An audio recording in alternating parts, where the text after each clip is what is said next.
Kabla FC sucesso lá com Nagarzo FC, o Escormis 1-0 e a jogo segunda divisão Liga Época tinha Rihun Rua Rihun Rua Rua. Jogo Ruanebe halau estádio municipal dele sexta-feira semana nem. Jogo foi na rua, equipe rua haturu sirne performa nebe diak, li husi haturu ida ne técnico no tática jogo. Equipe rua ia ambição bot, hakara recolhe pontos e a jogo nem.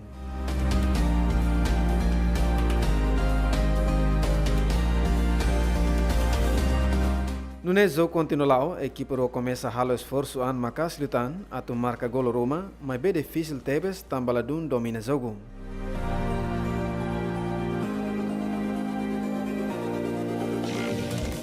E a jogo ne jogador sira husi equipa ka Black FC nebe mai ho ambição nebe bot halo jogo ho calma liusi bola ain ho de halo pressão ba malu na fatin la ia gol rumah.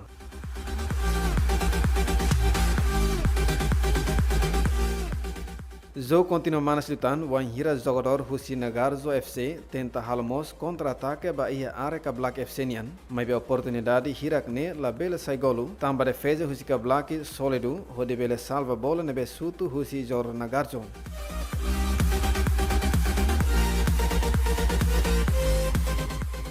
Liu serviço mútuo jogador Sira continua hala pressão ba malu mai be na fatin la gol ruma acontece to termina jogo segunda parte remata.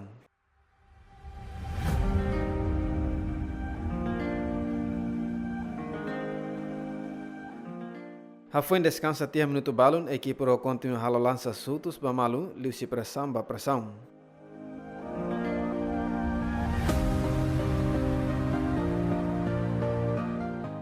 Jogo continua lá, jogador ka Black FC nebe começa domina o jogo, consegue marcar aquelas golo ba adversário na Nagarzo FC nia meio campo, ho de halo quadro saiba 1-0.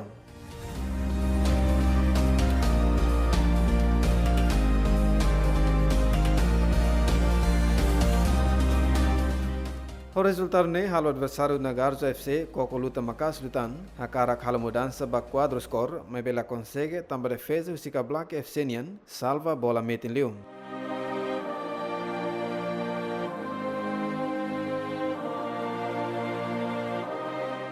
No jogo continua lá, a equipe começa a sair tansir ritmo do jogo, onde tenta atu halo tan gol ruma atu acontece, difícil tebes, tambalo domina o jogo, to termina o jogo segunda parte, ka Black FC ukun e jogo ne ho score 1-0.